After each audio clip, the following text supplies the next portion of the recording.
Hi to all. This is KVS, Math faculty, giving the maths lessons in the best and innovative way through my YouTube channel. Today I would like to bring one of the interesting chapter in trigonometry. So this is the chapter name hyperbolic functions. Hyperbolic functions. Hyperbolic functions. One of the interesting chapter. It comes under trigonometry. It also plays an important role in even calculus also. In this session, I would like to bring basic definitions,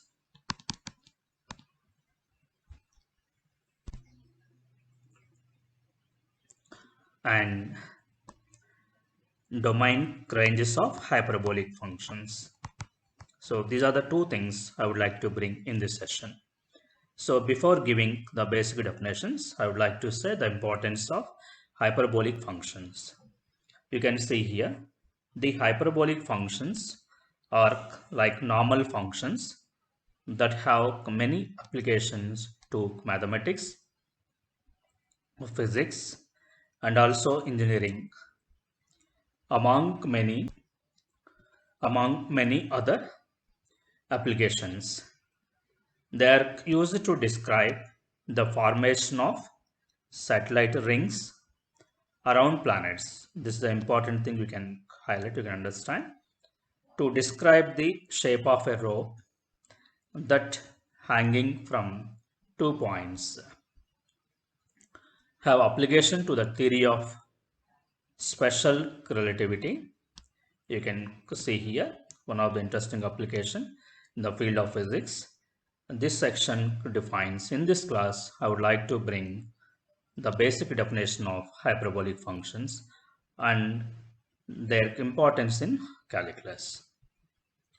These functions are sometimes referred as the hyperbolic trigonometric functions, as there are many connections between normal trigonometric functions to the hyperbolic functions. In the given picture, you can see, so by using normal trigonometric functions, cosine theta and sine theta, by using this point, by using these two as a coordinate, I can define equation of a circle x squared plus y squared is equal to 1. In the same way, by using hyperbolic cosine and hyperbolic sine, I can define equation of hyperbola x squared minus y squared is equal to 1. So normal trigonometric functions will give equation of a circle and hyperbolic functions will give equation of hyperbola. So these are the fundamental connection between normal trigonometric and hyperbolic functions. Now without wait, now come down to 6 important functions. I can say 6 capital F's here, or you can say 6 pillars to the hyperbolic function. Are defined based on exponential function like e power x and also e power minus x. Many of you know about e power x. E power x is nothing but 1 plus x squared upon 2 factorial plus x to the power 3 by 3 factorial and x to the power 4 upon 4 factorial and so forth. This is the expansion of e power x. To get e to the power negative x, just in this expansion replace x by negative x. That will give e to the power minus x. So e to the power minus x is nothing but 1 minus x plus x squared upon 2 factorial minus x to the power 3 upon 3 factorial plus and so forth.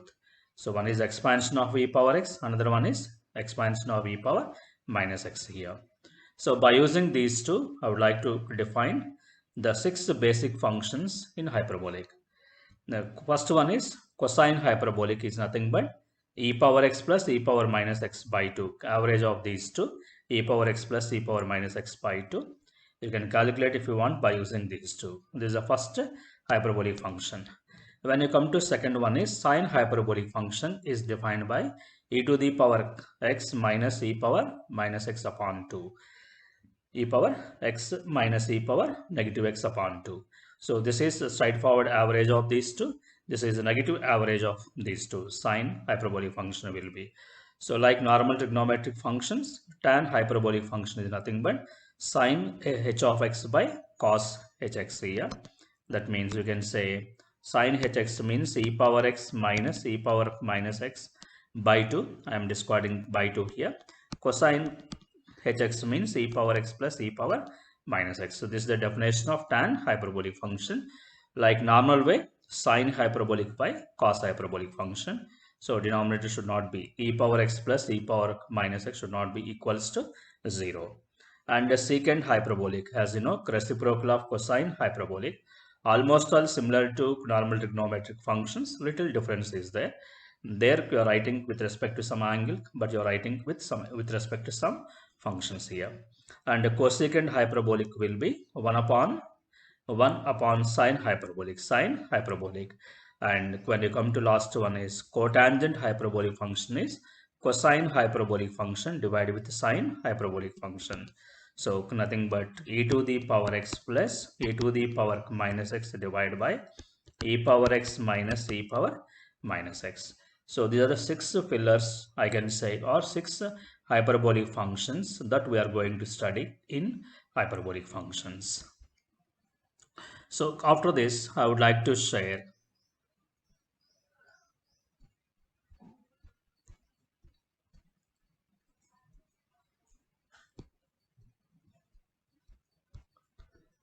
you can see here, I would like to share. So some of the graphs of hyperbolic functions. First one is f of x is equal cosine hyperbolic function. You can visualize the same thing by using graph. That means e power x plus e power minus x by 2. So x is equal to 0. I'm getting this point. X is equal to 0. X is equal to 0 means y will be equals to 1. X is equal to 0. And x is moving towards the right up to infinity. I'm going to get infinity also, extending indefinitely. In the same way, if I go negative side, x is more and more, y also becoming more and more. It never passes through the horizon. When x is equal to 0, the minimum I am getting is 1 here. So e power 0 plus e power minus 0 by 2. So this is the least possible value. When x is moving towards more and more on positive side, y also ascending like this, y also moving and tends to infinity. In the same way, x is moving more and more on negative side, y also taking more up to it tends to infinity. So this is the graph of cosine hyperbolic function. When you come to second graph, you can see here. So sine hyperbolic graph is given. So sine hyperbolic is nothing but e to the power x minus e to the power minus x by 2. So when x is equal to 0, what I am getting here? So e power 0. So 1 minus 1 upon 2. That means it gives 0. So definitely it passes through the origin. When x is equal to 0, y also 0 here. When x is moving from here to up to infinity, when x is turning to infinity, so it also tends to more and more and tends to positive infinity. So ascending and ascending positive infinity. When you come to x is tending to negative infinity, x is moving in this way to negative side, like in this side. So y is tending to more and more on negative side, tending to negative infinity. So this is sine hyperbolic function graph. When you come to next one here, so cotangent is given, cotangent hyperbolic function is given, like so when x is equal to 0, cos by sine, that means when x is equal to 0,